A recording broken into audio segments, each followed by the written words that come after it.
Renungan Alkitab. Cerita Alkitab tentang arti ketekunan. Aku adalah seorang mantan guru sekolah musik dari Des Moines, Iowa. Selama 30 tahun aku mengajar piano. Selama itu pula aku menemukan bahwa setiap anak mempunyai kemampuan musik yang berbeda. Aku tidak pernah merasa telah berbuat sesuatu yang besar.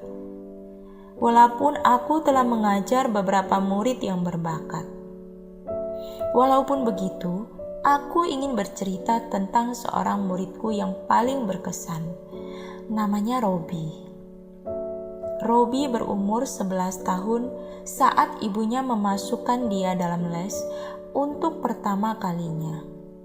Sebenarnya, aku lebih suka kalau muridku mulai belajar pada usia yang lebih muda. Dan aku menjelaskan hal tersebut kepada Robi. Tetapi Robi mengatakan bahwa ibunya ingin sekali mendengar ia bermain piano. Jadi aku menerimanya sebagai murid. Lalu Robi memulai kursus pianonya. Sejak awal, aku berpikir bahwa ia tidak ada harapan. Robi mencoba, tetapi ia tidak mempunyai perasaan akan nada maupun irama dasar yang perlu dipelajari. Namun, ia dengan serius mempelajari tangga nada dan beberapa pelajaran awal yang aku wajibkan untuk dipelajari oleh semua murid. Selama beberapa bulan ia terus mencoba, dan aku mendengarnya dengan ngilu, tetapi tetap memberinya semangat. Setiap akhir pelajaran mingguannya, dia berkata, "Ibuku pasti akan mendengarkan aku bermain piano pada suatu saat nanti."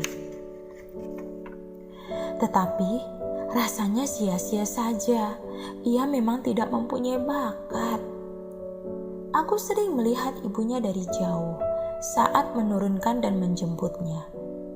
Ia hanya tersenyum dan melambaikan tangan, tetapi tidak pernah turun.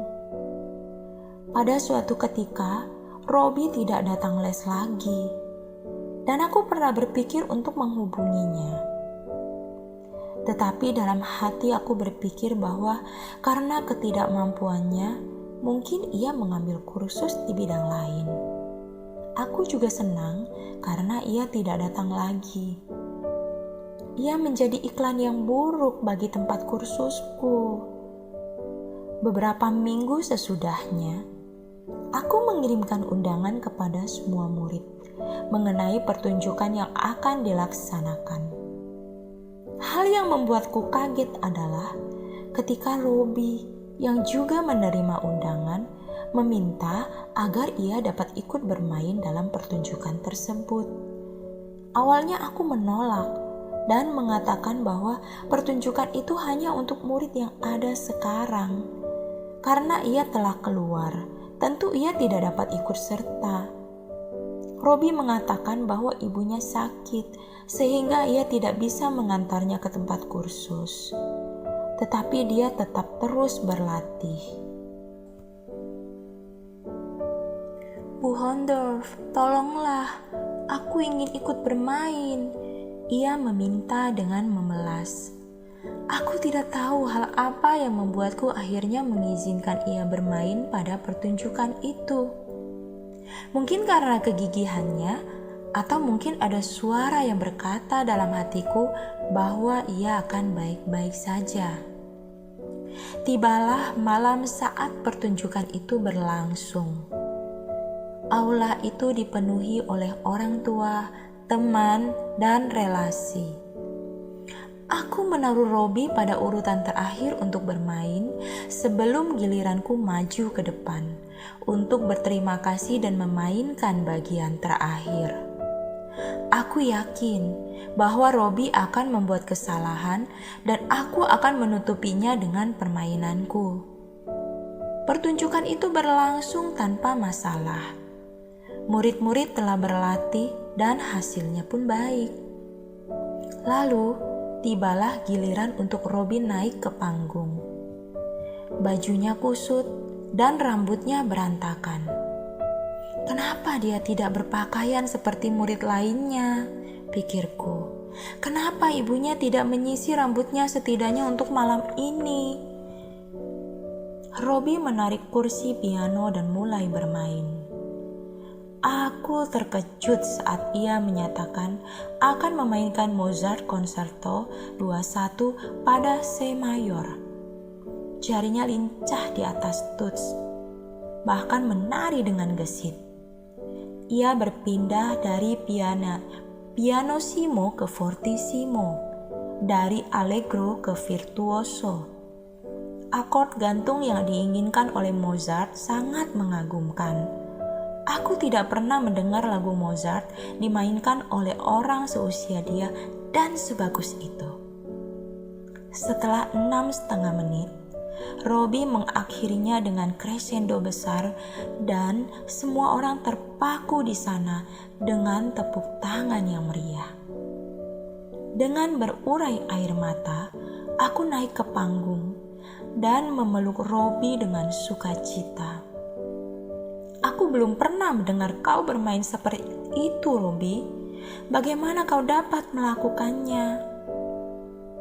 Melalui pengeras suara, Robby menjawab, Ibu Hondorf, ingatkah saat kukatakan bahwa ibuku sakit?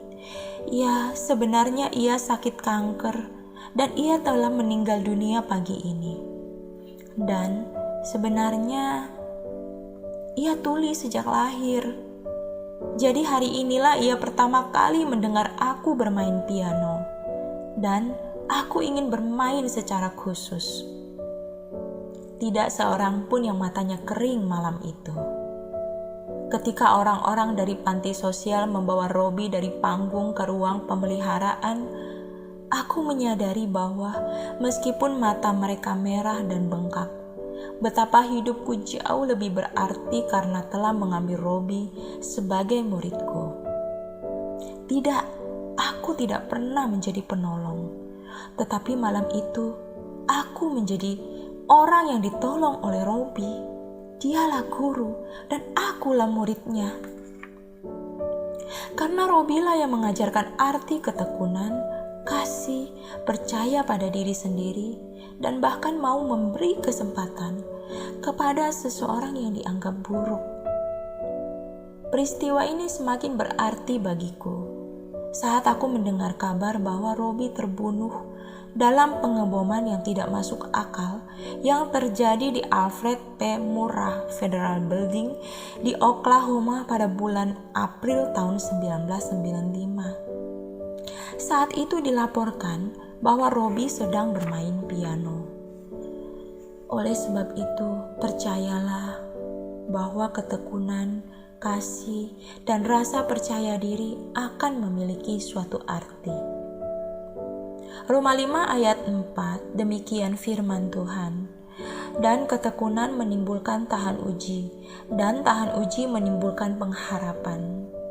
Dari renungan di atas, dapat disimpulkan, kesengsaraan merupakan alat di tangan Tuhan yang dipakai untuk membuat orang percaya lebih berharap pada penyataan hidup dalam segala kemuliaannya.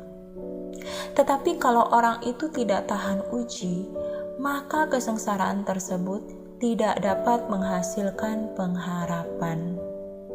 Kalau orang itu tahan uji, maka dia dapat menikmati hasil yang direncanakan oleh Tuhan bagi dia, yaitu pengharapan.